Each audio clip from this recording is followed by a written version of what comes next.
¿Me escuchan? Sí, profe. Bueno, espero que los estudiantes me escuchen.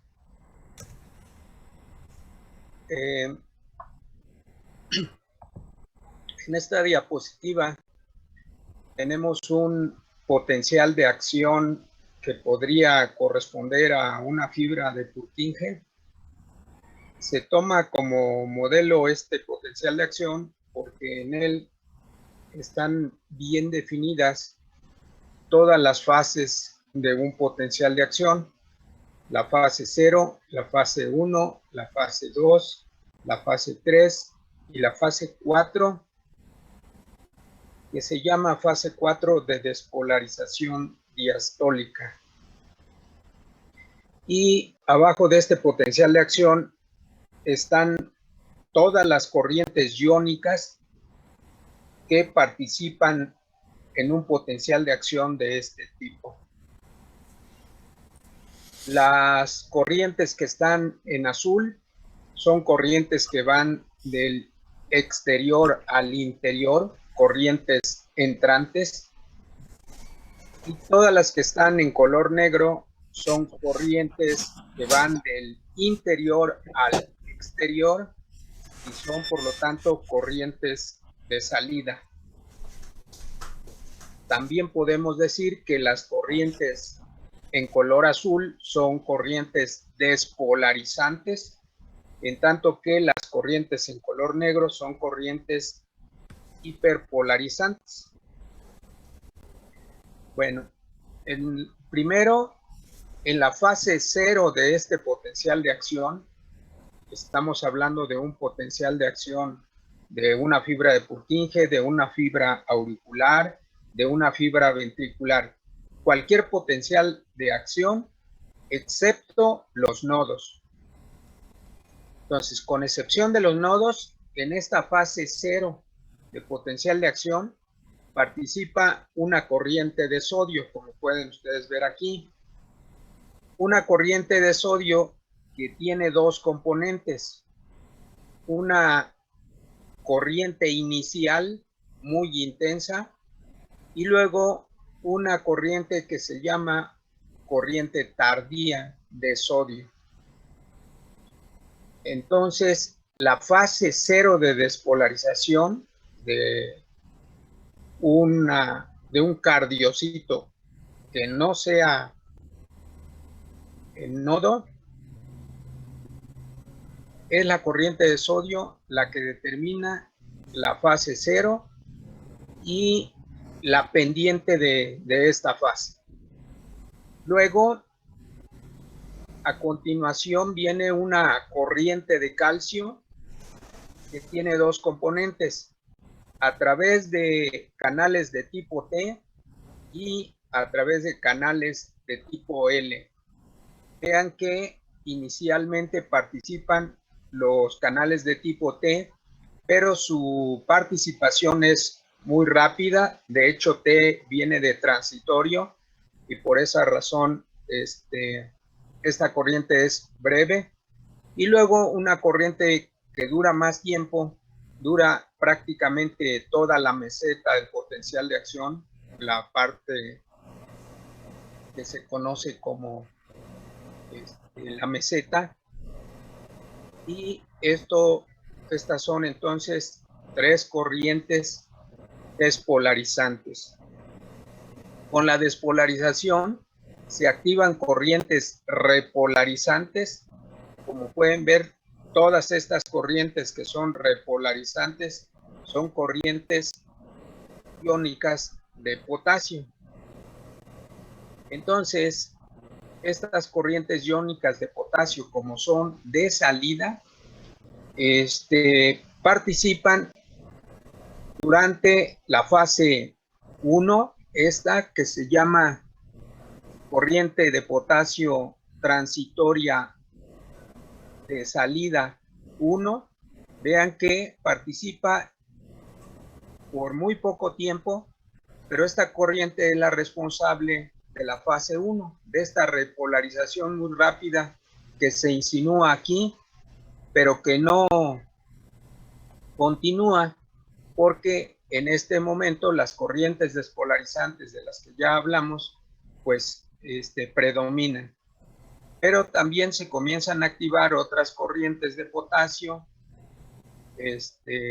la corriente transitoria hacia afuera, número 2, la corriente de potasio lenta, la S es de slow, la R es de rápida, la UR es de ultra rápida y la KP significa que es una corriente de potasio que se manifiesta durante el plató, término en inglés que en español significa meseta.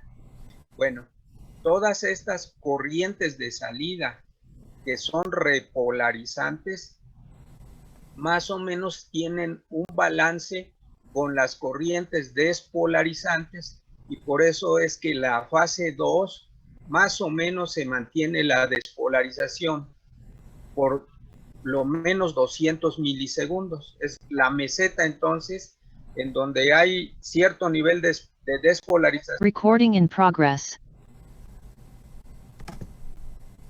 Donde hay cierto nivel de despolarización que se mantiene, pues es en donde hay un balance de estas dos fuerzas, de las corrientes despolarizantes y de las corrientes repolarizantes.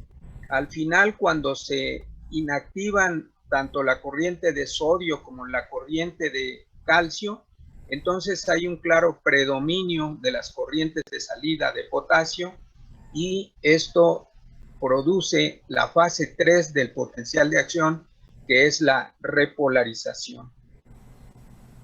Cuando se ha repolarizado la célula, el cardiocito, también con participación importante en esta zona de la corriente rectificadora de potasio, entonces es esta repolarización aquí particularmente en los nodos, en el nodo seno auricular, se activa esta corriente que se llama FONI, es la corriente IF, que es una corriente de marcapaso, es una corriente de sodio con cierta participación también de iones de calcio, y es lo que inicia la fase de despolarización 4.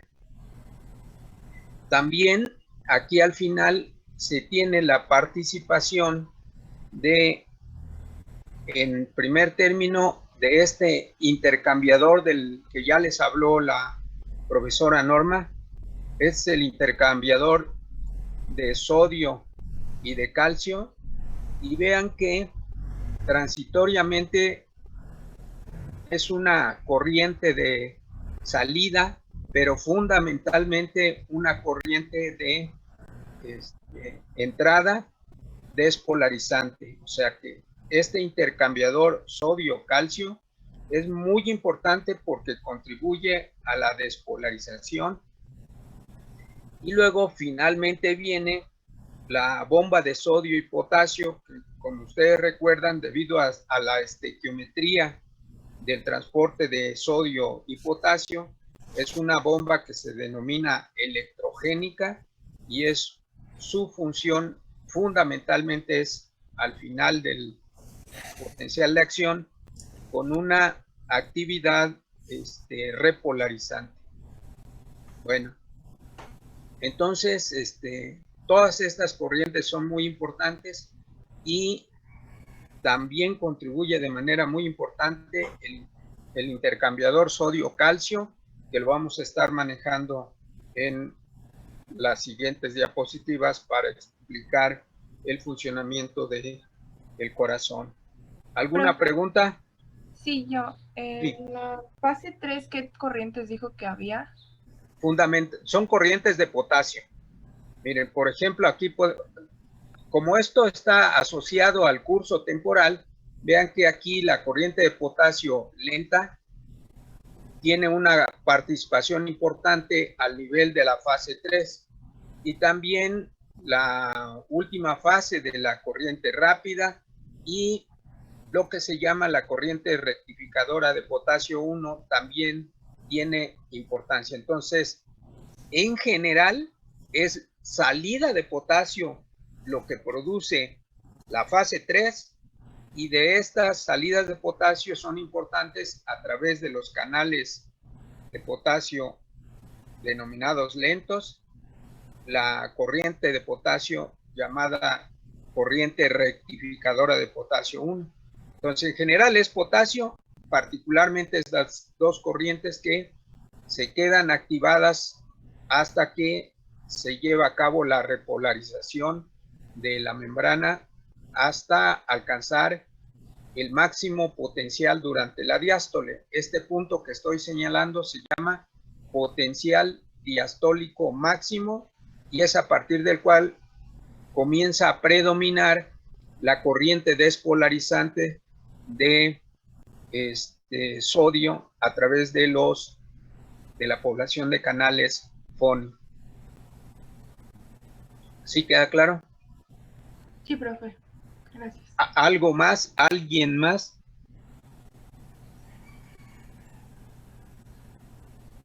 Bueno, entonces, bueno, de este lado son los genes que se tienen que expresar para tener todos estos canales.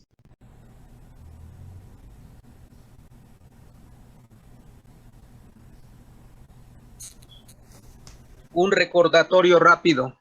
Los canales de sodio dependientes de voltaje pueden estar en 3 estados. Pueden estar cerrados o inactivos, bueno, cerrados más bien, cerrados o en reposo. Cerrados o en reposo. Cuando hay despolarización, esta flecha implica despolarización, entonces los canales de sodio pasan al estado activo, abiertos, la O es de open, entonces abiertos, activos, y es cuando puede fluir el sodio a través de ellos, del exterior al interior, con el mantenimiento de la despolarización por arriba de menos 40 milivolts. Estos canales de sodio pasan al tercer estado, que es el estado inactivado, cuando la compuerta lenta interna tapa el canal por donde pasa el sodio. Entonces entran en este estado de inactivación y el sodio ya no puede fluir a través de ellos. Entonces vean que cuando el potencial de membrana está en reposo, alrededor de al menos menos 70 milivolts, los canales están cerrados, pero están preparados para abrirse, y hay despolarización en este sentido. Se abren, se activan. Si la despolarización se mantiene, pasan al estado inactivo. Para que del estado inactivo recuperen su estado original en reposo, listos para activarse, se requiere que haya repolarización. Esto es muy importante, porque si no hay repolarización, estos canales de sodio se mantienen en estado inactivo. ¿Queda claro?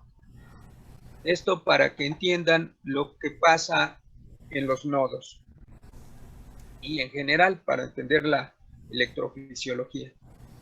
¿Alguna pregunta? No, doctor. Avanzamos. Bueno, miren, aquí tenemos dos ejemplos de potenciales de acción que se dan en el corazón. El primero es representativo de los potenciales de acción nodales, y este es representativo de los potenciales de acción en cualquier otro tejido excepto los nodos. Entonces, ¿qué diferencias podemos ver?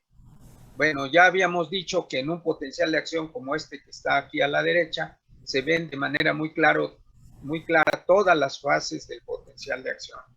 En tanto que en un potencial de acción nodal, solo se ve la fase 0, la fase 3 y la fase 4.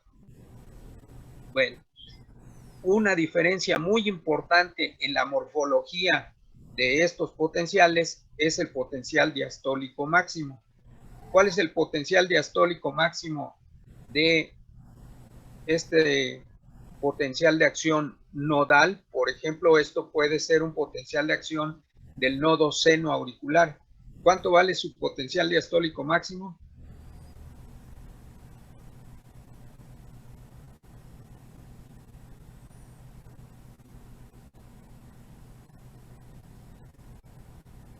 ¿Y están ahí? Sí, profe. ¿Cuánto vale el potencial diastólico máximo?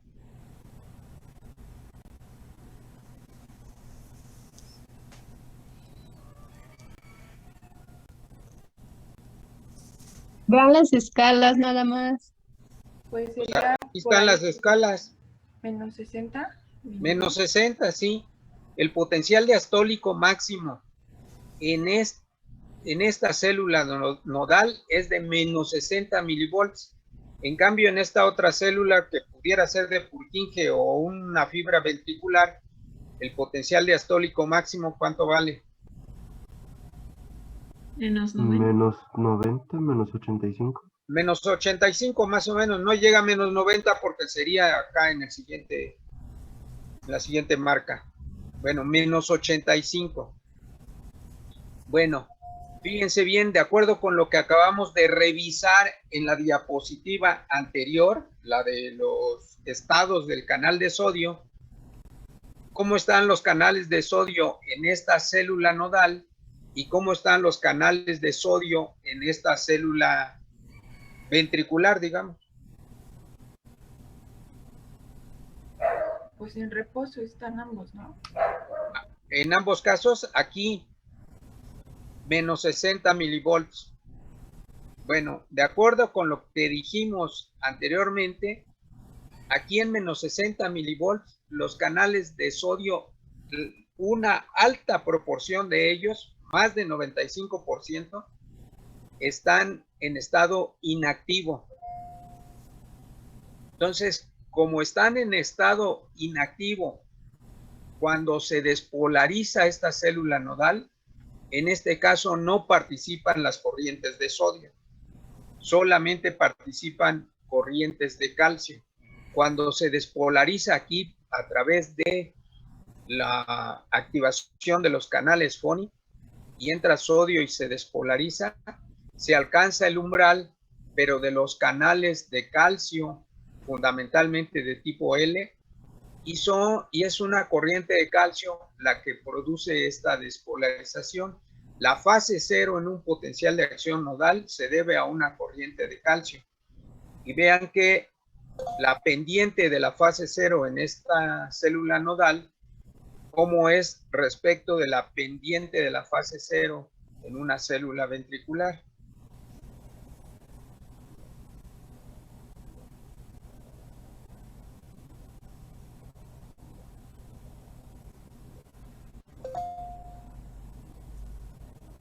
¿Tiene mayor valor ¿En qué caso? ¿En A o en B? en A? ¿La pendiente es mayor en A o en B? En B. En B, sí, la pendiente es mayor en B. La pendiente implica la velocidad de despolarización de la célula. Entonces, una célula que produce un potencial de acción como el que mostramos en B, se despolariza a mayor velocidad que una célula nodal, ¿sí? Bueno, entonces, lo importante aquí es que en un nodo, la corriente despolarizante responsable de la fase cero es prácticamente solo una corriente de calcio, porque los canales de sodio a este nivel de potencial de membrana están prácticamente inactivos. Lo vamos a ver más adelante en otra gráfica. Bueno, ¿se entiende cuál es la diferencia entonces en el funcionamiento de una célula nodal y el resto del tejido cardíaco? ¿Preguntas?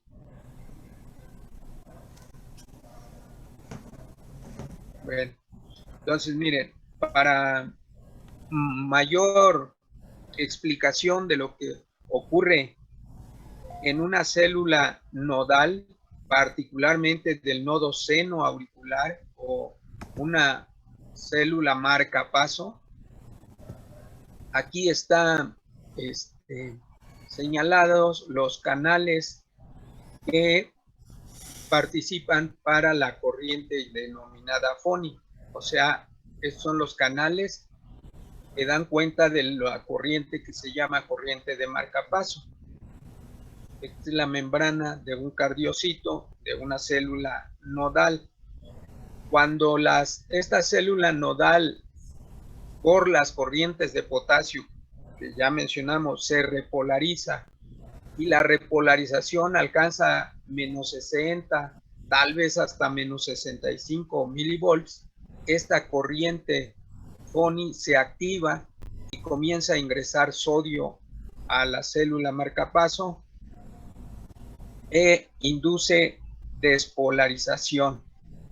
Esta despolarización que induce la corriente FONI o corriente de marcapaso activa los canales de calcio de los que les acabo de hablar, de los canales de calcio de tipo T, de tipo L, y a través de ellos hay entrada de calcio y esto también produce la despolarización de esta célula, particularmente la fase 0, pero al mismo tiempo que despolariza a la célula, este calcio que ingresa induce liberación de calcio del retículo sarcoplásmico.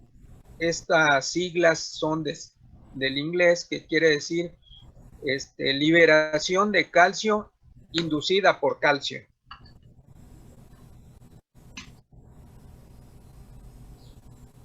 Del retículo sarcoplásmico. Esto hace que la concentración de calcio citosólica se incremente y active al intercambiador sodio-calcio del que hemos estado hablando.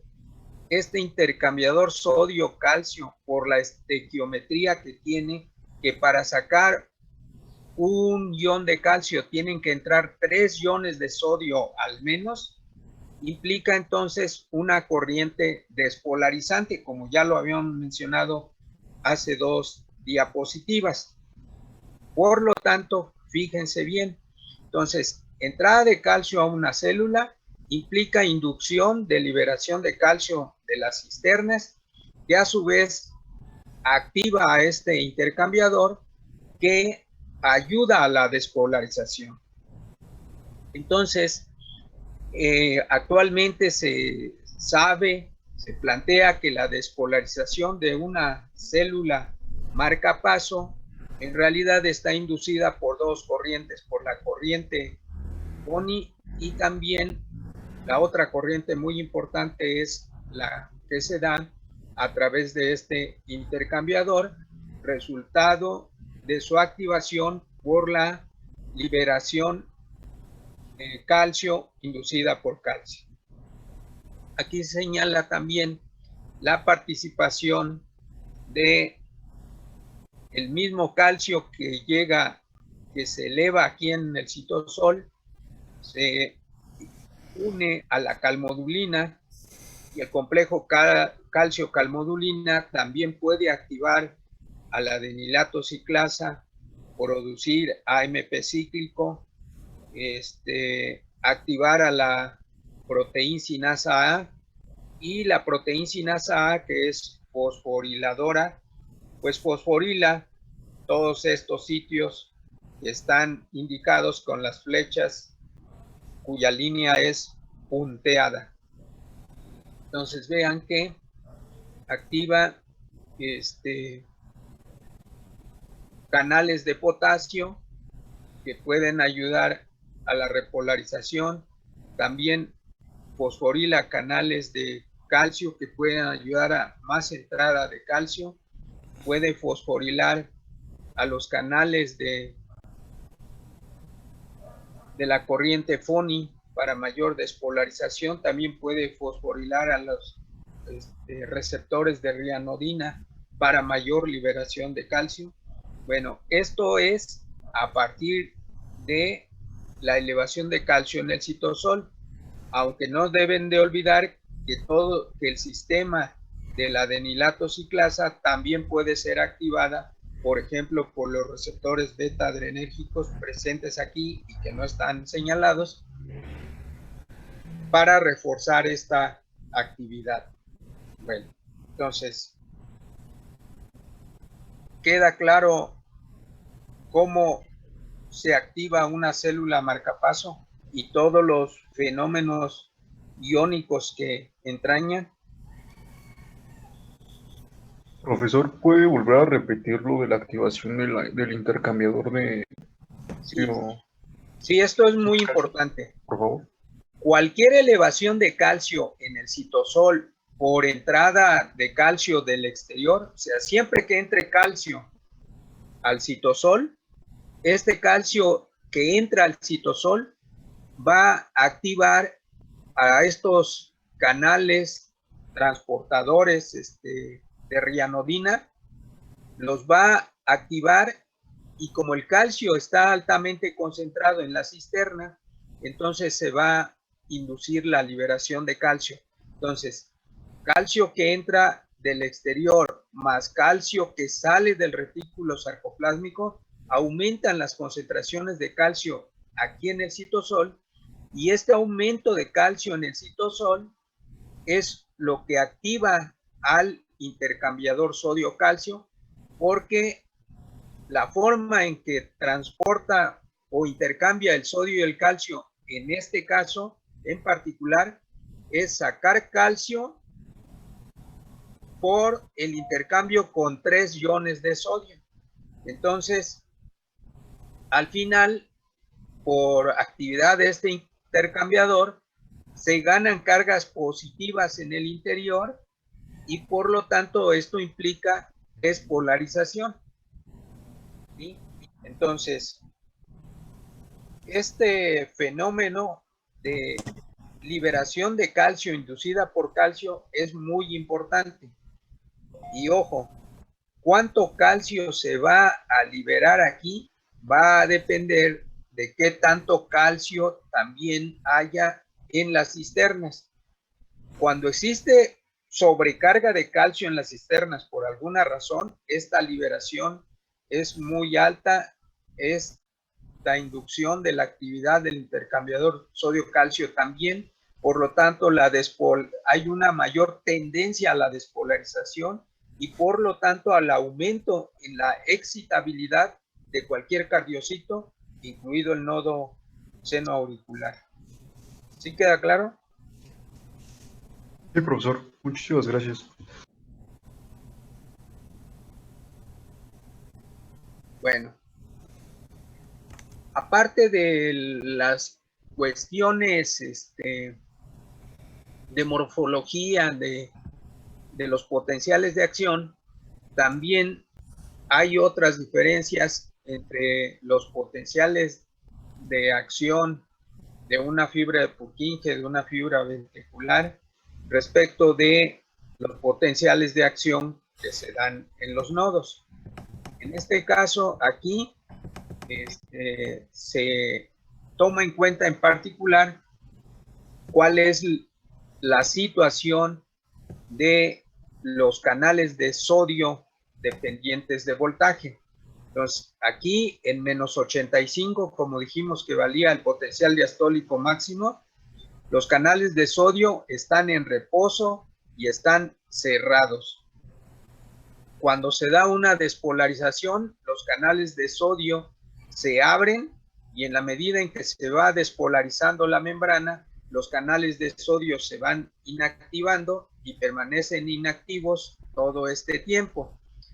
Pero como el potencial de membrana va tendiendo a la repolarización, a buscar el potencial diastólico máximo, entonces cuando se hacen experimentos de estimulación de una célula que produjo un potencial de acción como este, si se estimula aquí, no hay ninguna respuesta. Pasa cierto tiempo, se estimula aquí hay una microrespuesta y en la medida en que se va acercando el potencial de membrana a menos 85 y se estimula eléctricamente, se comienzan a observar mejores respuestas.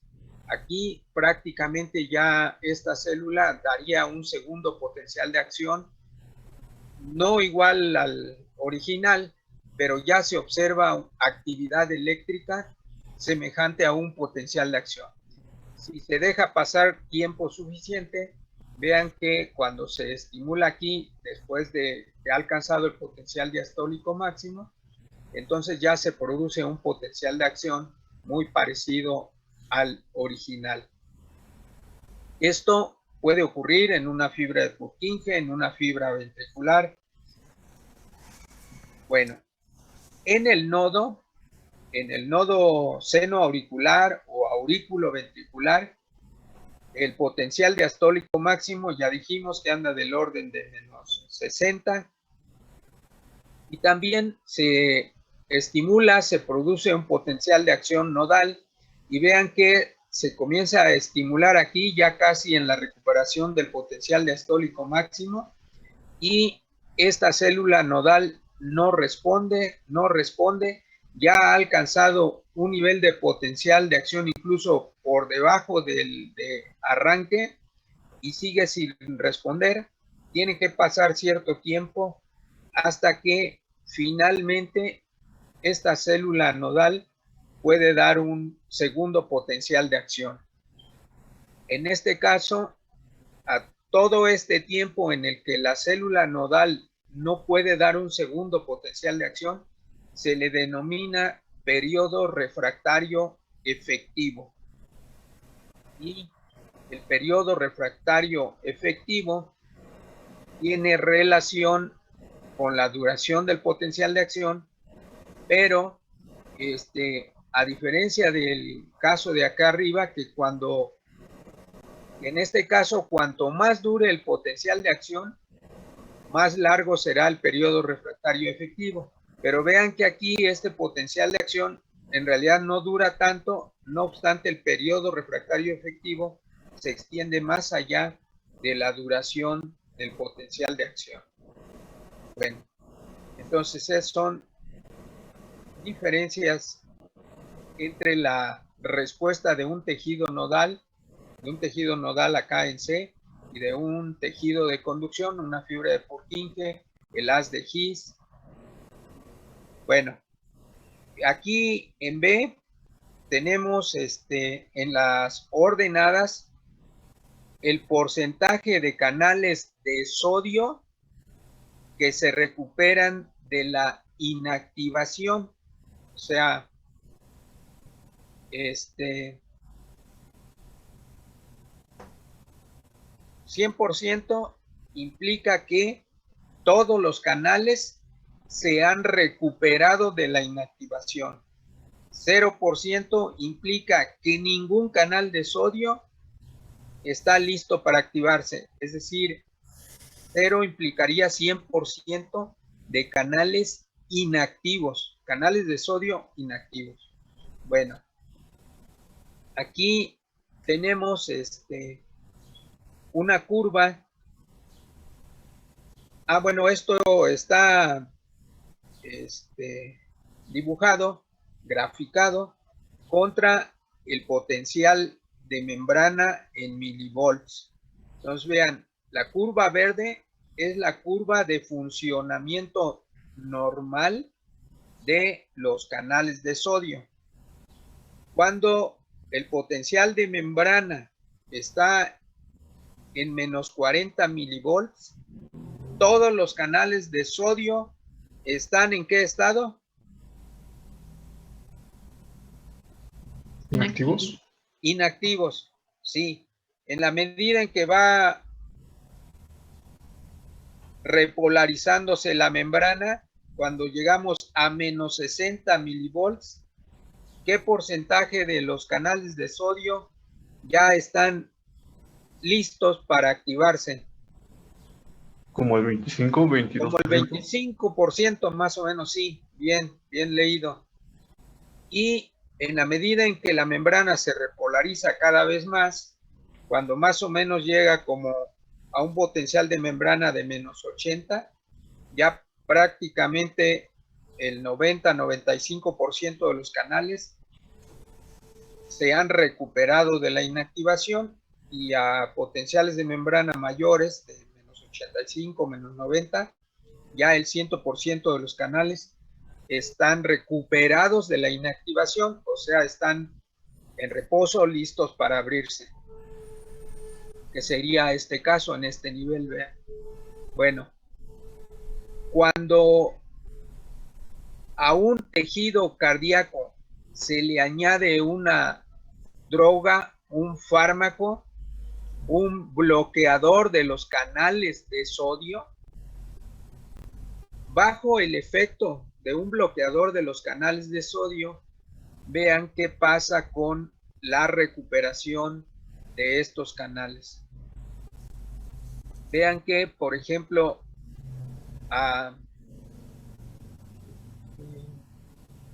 déjenme tomar.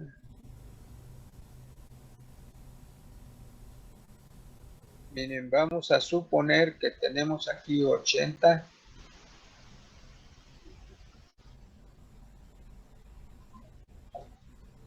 Miren, a un potencial de membrana de menos 80 milivolts, cuando es el funcionamiento normal de la célula, ¿qué porcentaje de canales de sodio están listos para activarse? 95, 90. Sí, más o menos. En cambio, cuando se ha aplicado un bloqueador de los canales de sodio al mismo potencial de membrana, apenas se han recuperado, ¿qué porcentaje? ¿Como el 60%? Como el 60%, sí. Entonces, estimular, activar una célula cardíaca cuando se le ha tratado con un bloqueador de los canales de sodio es más difícil. Es decir, el bloqueador de los canales de sodio reduce la excitabilidad de los cardiocitos. ¿Por qué? Porque reduce la disponibilidad de los canales de sodio para la producción o la generación de un potencial de acción. Fíjense que si hay 60% de canales de sodio inactivos, pues lo más que se podría producir sería un potencial ya con cierto parecido al de una célula nodal. Bueno, ¿queda claro esto? Sí, profe.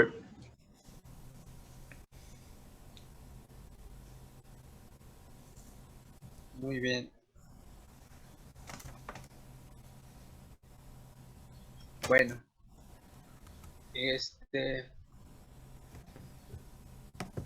¿sí ven el título de la diapositiva? Sí. Sí, profesor. Bueno, es que tenía una barrita ahí que ya le quité. Bueno, ¿cómo es que se origina una arritmia en algún sitio del corazón?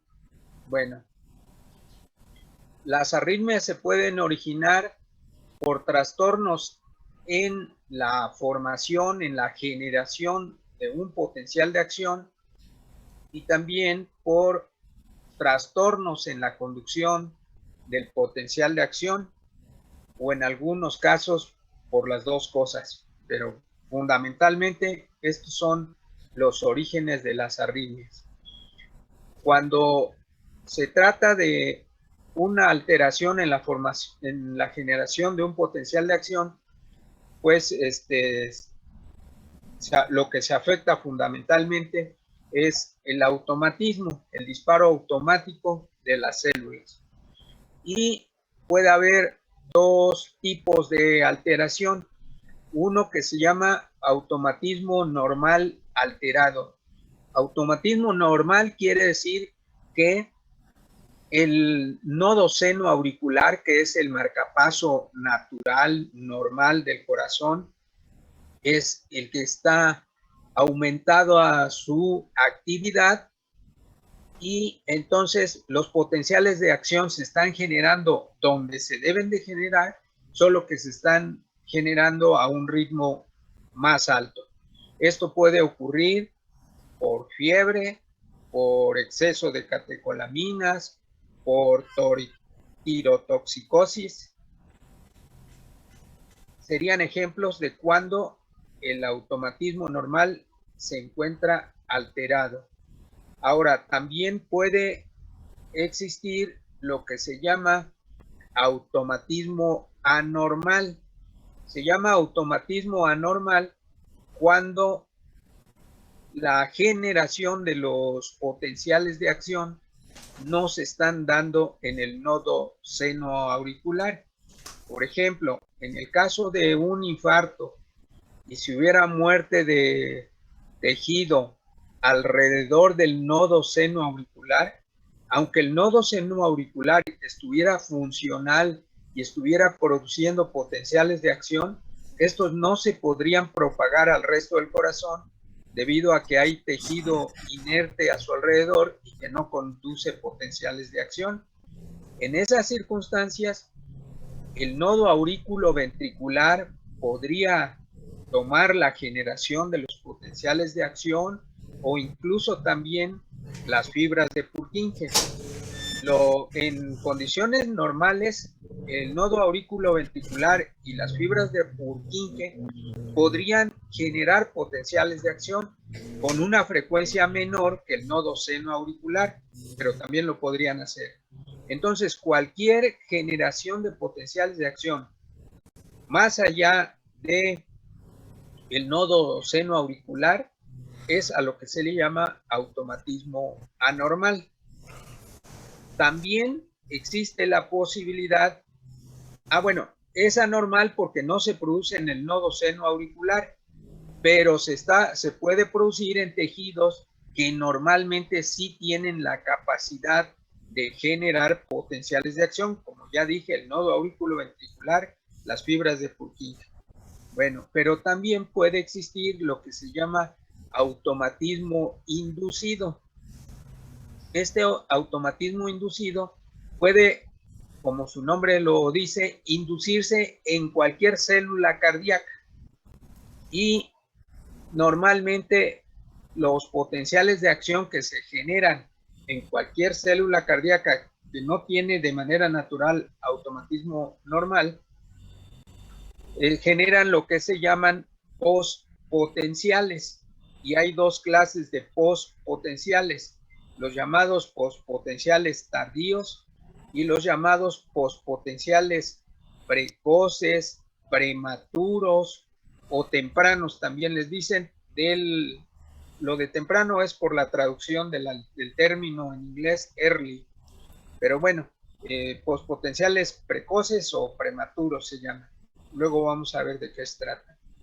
Y también en el caso de los trastornos de la conducción del potencial de acción, normalmente se llaman arritmias por reentrada, y las arritmias por reentrada pueden originarse debido a un aspecto anatómico particular que se presente en el corazón, o también puede ser lo que se llama una reentrada funcional. Entonces, esta es nada más la descripción del nombre de las arritmias y más o menos cómo se pueden originar, pero los vamos a explicar con más detalle. No sé si tengan alguna pregunta. Bueno, entonces, hablando del automatismo, ya hemos revisado qué factores afectan al automatismo, pero en este caso, pues es de particular importancia para entender los efectos de los agentes antiarrítmicos. Estos son potenciales de acción nodales. El caso A es el funcionamiento normal de una célula nodal y tenemos aquí tres características importantes. 1, el nivel del umbral. 2, el potencial diastólico máximo del que hemos estado hablando. Y 3, la pendiente de la fase 4 de despolarización, esta de aquí. Entonces son los tres factores que van a determinar el automatismo y de ahí la frecuencia cardíaca. Entonces, en este caso, vean, el nivel de umbral está aquí y si pasamos a B, se ha señalado que ¿qué pasa si el umbral se acerca al potencial diastólico máximo? Entonces, si el umbral se acerca al potencial diastólico máximo, ¿sí? Entonces, vean que después del potencial diastólico máximo, se comienza a despolarizar la célula y más rápidamente alcanza el umbral y entonces se generaría un segundo potencial de acción más rápido. Entonces, que el umbral se acerque al potencial diastólico máximo implica mayor excitabilidad, por lo tanto, mayor frecuencia cardíaca. Si alcanzan a ver la línea punteada que está aquí en la diapositiva, que se refiere al segundo potencial de acción cuando el potencial umbral se acerca al potencial diastólico máximo. ¿Sí lo ven? ¿Y ven el potencial de acción en color azul punteado? Sí, profe. Bueno, Sí, profe. entonces esto sería el efecto de el umbral. En C se señala qué pasaría si lo que cambia es el potencial diastólico máximo y el umbral se mantiene. Entonces vean que aquí se ha señalado que el potencial diastólico máximo ya no llega hasta donde llegaba, sino que el potencial diastólico máximo se queda aquí en este nivel, no se repolariza igual, y entonces ocurre un fenómeno parecido al anterior. Acá dijimos que el umbral aumentó en relación con el potencial de membrana, ¿sí? Acá estaba como en menos 45 y acá en menos 50, menos 55, y por eso se acercó al potencial diastólico máximo. Aquí el potencial diastólico máximo ya no llegó a menos 60, se quedó en menos 55 y el resultado es el mismo, que se acerca al umbral, solo que ahora lo que cambió no fue el umbral, sino el potencial diastólico máximo. Pero el resultado pues es el mismo, la frecuencia cardíaca aumenta porque se va a despolarizar más rápidamente. Y en este caso, en D, lo que cambia es la pendiente de despolarización de la fase 4. El umbral se mantiene, el potencial diastólico máximo también, pero si por alguna razón la intensidad de la corriente Fonny aumenta, la pendiente de la fase 4 va a aumentar y se va a originar un potencial de acción antes de como estaba ocurriendo antes. Entonces, en estas tres situaciones, con cualquiera de los cambios en estos factores, la frecuencia cardíaca puede aumentarse. ¿Hasta aquí queda claro esto? ¿Alguna pregunta? Estos factores los vamos a retomar más adelante y vamos a dar ejemplos de qué fármacos se pueden utilizar en estas circunstancias.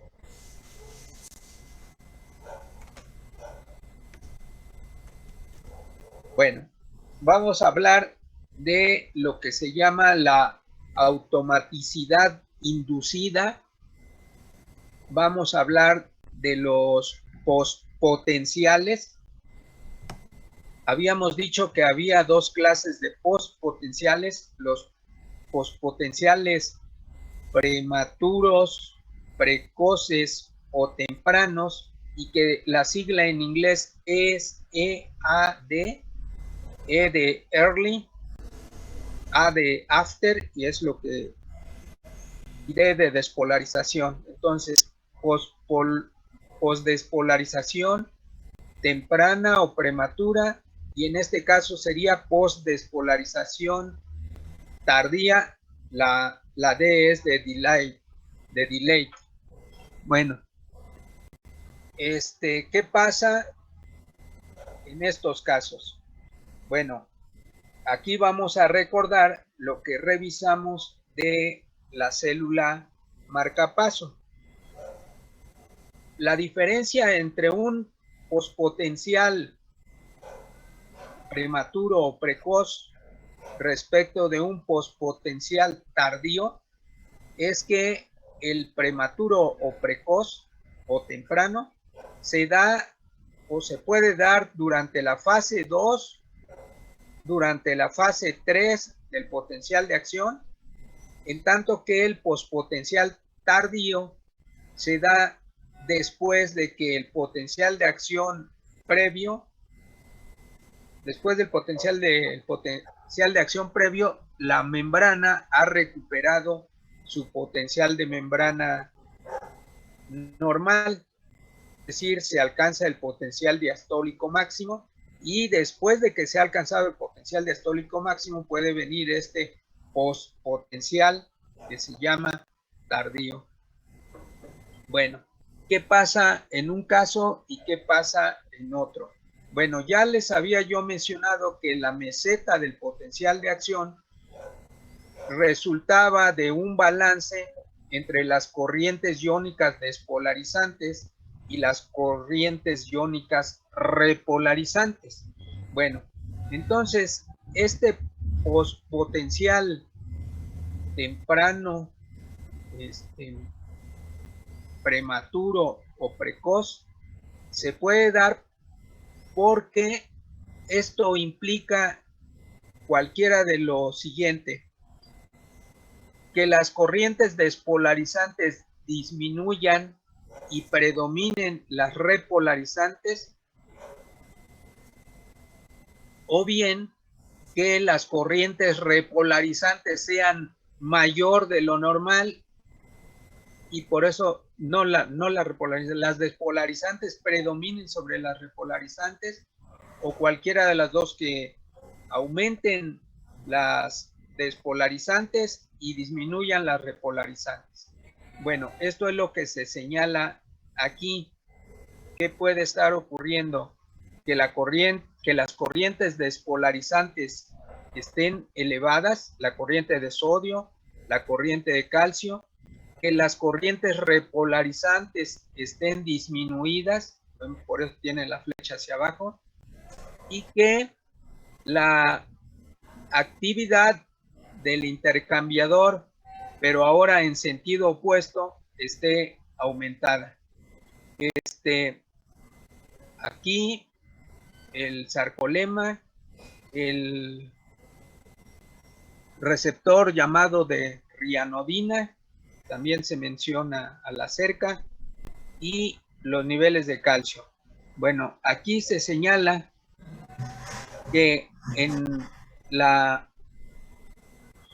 un pospotencial prematuro de fase 2, o sea, muy cercano, casi a nivel de la meseta, bueno, a nivel de la meseta porque es la fase 2, la fase 3 es ya rumbo a la repolarización. La duración del potencial de acción cuando está aumentada la duración del potencial de acción, y la corriente de calcio se recupera, es decir, dura el potencial de acción. Normalmente la corriente de calcio debe de terminar para que se pueda repolarizar la membrana, pero si en lugar de que la corriente de calcio se termine, esta se recupera nuevamente, entonces va a tender a producir un segundo potencial de acción.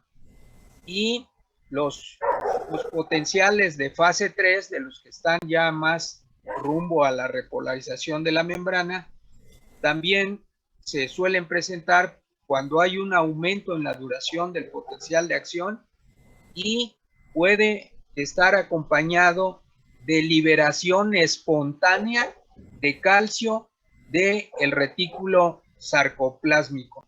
Entonces, si recuerdan, la liberación de calcio aquí activa a este intercambiador, y este intercambiador tiene actividad despolarizante.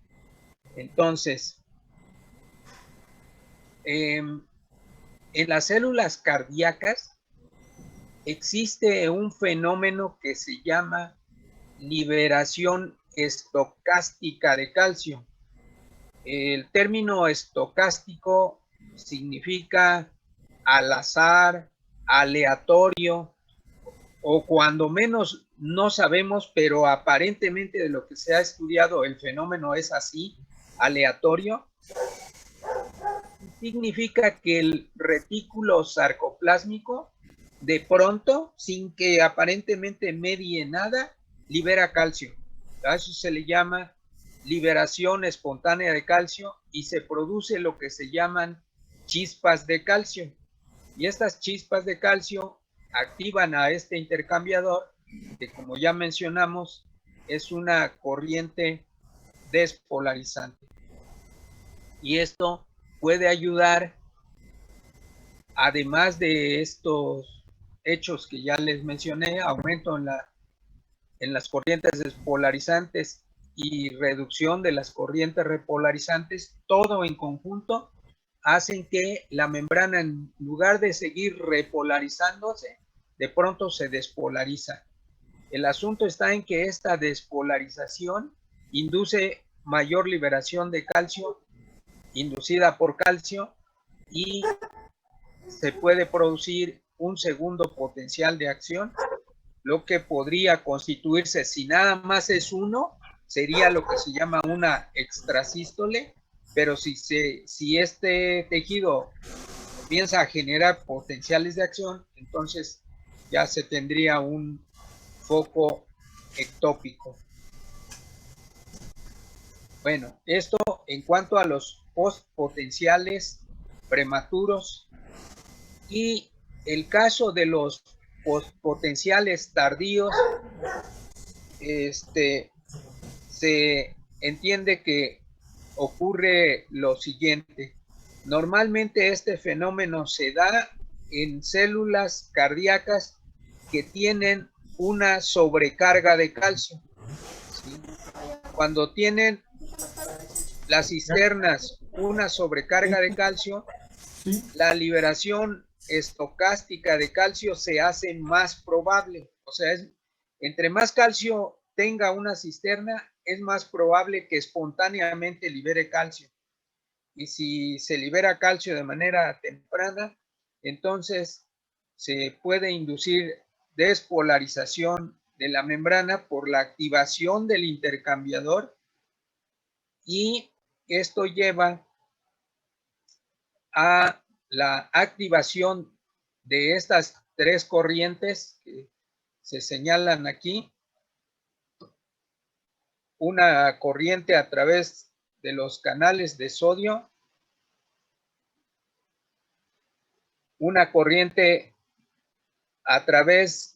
activada por el calcio, que se da a través de canales que se llaman catiónicos, o sea, es una corriente no selectiva, que es lo que señala N y S, una corriente no selectiva, y una corriente de cloruro también inducida por calcio.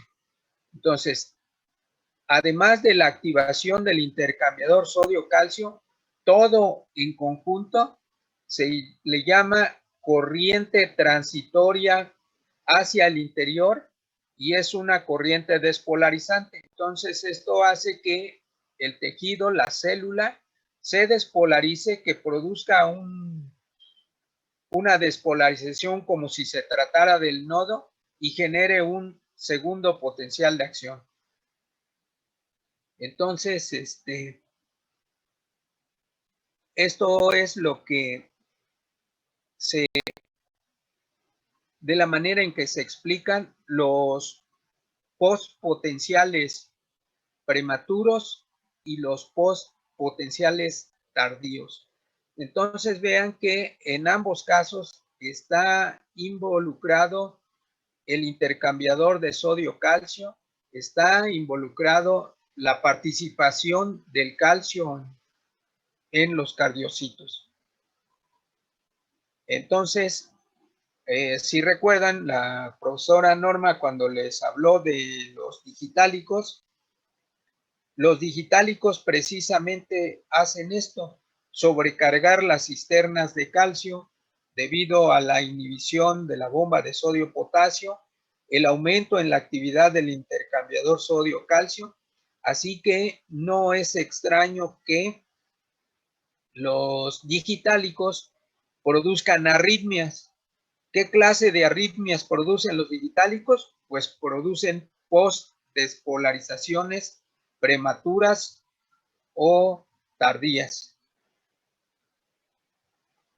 ¿Alguna pregunta?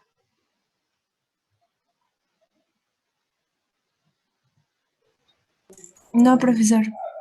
No, profe. Bueno.